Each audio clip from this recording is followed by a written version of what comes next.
Business Administration. The course is a 2-year e-learning program project implemented by the University of the Gambia. Babukar Kamara reports. Possibility. And there was also a time when they thought that distance learning or e-learning was not a possibility. And I think this group of students have definitely proven themselves and proven that we can make it, and this is just the beginning. They stepped into the future when many doubted on the existence of an e-learning program ever to be implemented by the University of the Gambia. The marks are gradually fading as 7 graduates recently graduated through virtual convocation by the Amity University in India. You will be conferred your degree now. Each graduate will receive his degree through courier in next few days. Honorable Chancellor Sir, may I have your permission to present before you 871 graduates of online master's degree, bachelor's degree, PG diploma and diploma programs of class of 2012, including those in absentia. The distance learning program hails from a cooperation agreement between Banjul and New Delhi with the aim of bridging the digital divide. The substantive move, according to technocrats and academicians, seeks to modernize the country's education system. We adopted the program, we did our best, and today we reap the benefits. We did not hesitate to adopt the feature. We did not hesitate to step into the future. We did not hesitate to make sure that we carry along Gambians into the future. That is the charge and challenge we have from our Chancellor. The Amity University e-learning program is currently run in 20 African countries, and its recent graduation is start of its virtual convocation, with majority earning their first degrees from the Gambia University. Babukar Kamara, Grts. At least a dozen participants drawn from the FLAG, that is the Female Lawyers Association of the Gambia, have successfully completed 6 weeks training in Sharia law. The program funded by the British High Commission was meant to build the capacity of FLAG's members on issues relating to Sharia law on women's rights. Ibrahim Balde picks up the rest of that story. After 6 weeks of intensive training in Sharia law, members of FLAG, FLAG, Female Lawyers Association of the Gambia, are confident the trend will continue for the good of its members and the nation by extension. According to officials, before the commencement of the training, female lawyers in the country never had the opportunity to attend such programs. The British High Commission funded training is in line with FLAG's ongoing capacity building programs for its members. I'm very pleased that the British High Commission could help the Female Lawyers Association of the Gambia to fund this training workshop. Women's rights and women's equality is a key policy priority for the UK, and particularly for us here in the Gambia. The Gambia won't reach its full potential, economically or socially, unless women are offered equal rights to men. And that's why the British High Commission has funded this project, and I hope in some way that it goes to help the Gambia to achieve that goal. The training program is expected to continue elsewhere in the country, perhaps in the coming months. Having successfully been trained, Justice Amejouf is of the opinion more Gambian women should be exposed to Sharia law, since it is an important step in efforts geared towards raising their consciousness. Justice Diouf alluded to the achievements recorded by the President, His Excellency Chef Professor Alhaji Dr. Ejj Jame, in the area of women's empowerment. So we asked her what's next after the training. The way forward now is sensitization.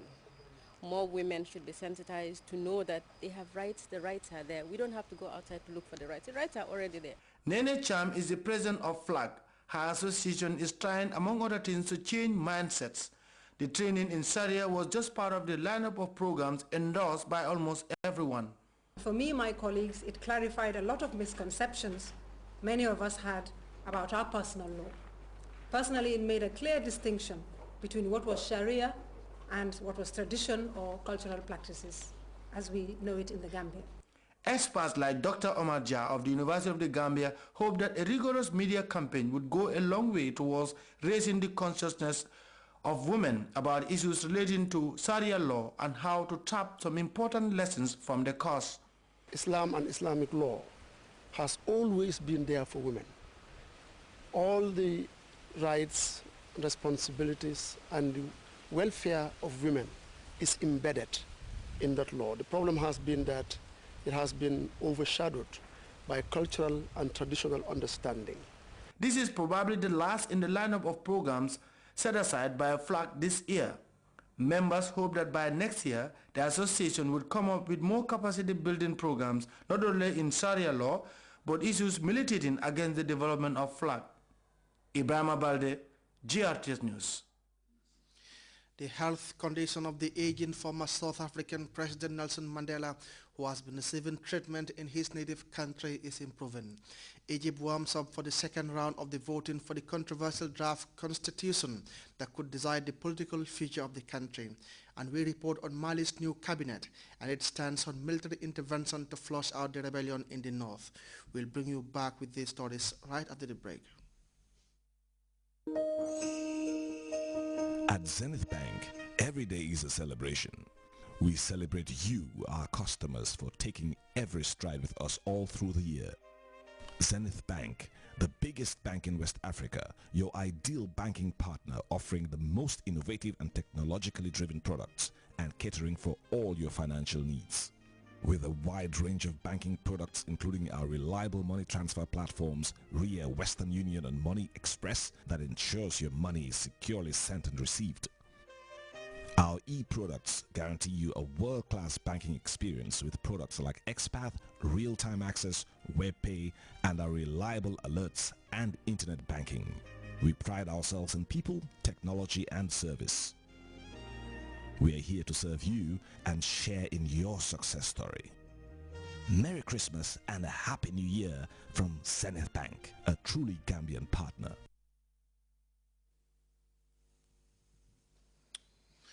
Welcome back.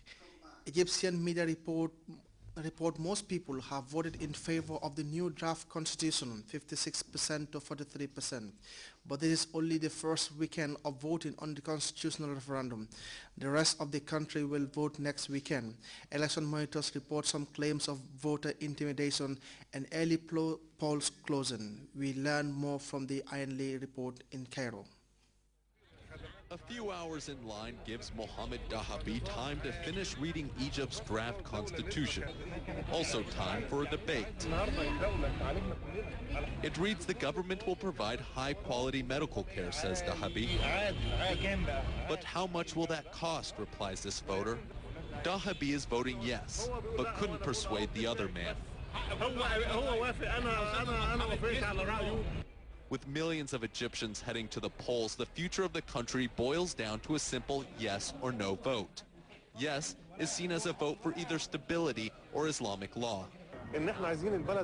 We want the country to be stable, to bring investment so the country will go as normal, says Dahabi. While a no vote is against the Muslim Brotherhood and the drafting process. The Brotherhood, I think they're out of their mind. I don't think that they know nothing about how to rule a country. This referendum has deeply polarized the country. On one side, you have a wide cross-section of society, including liberals, secularists, Christians, and moderates. On the other side, you have Islamists, you have the Muslim Brotherhood, and you do have moderates, and that is going to be the key, is to persuading moderates to come over into your camp. This division has even hit the country's judiciary. Some judges refused to monitor the referendum after President Mohamed Morsi gave himself and the assembly writing the Constitution immunity from the courts. An assembly criticized for being dominated by the Brotherhood and Islamists. The majority is saying that this is a nice draft constitution. It's very fair, but being a democratic country is actually respecting the minority as well. We might be a minority, but our voices need to be heard. The run-up to the vote has seen tempers flare and peaceful demonstrations turn violent. Since December 5th, almost a dozen people have died around the country in clashes between Morsi supporters and opponents. Even outside this polling station, 2 men had to be separated. Both sides are adamant they're right and determined to win. With the country divided, it seems unlikely calm will return after the final vote is cast on December 22nd. Ian Lee, CNN, Cairo. The president of the ECOWAS Chiefs of Defense Staff, General Sumaila Bakayoko, said that the proposed military intervention plan for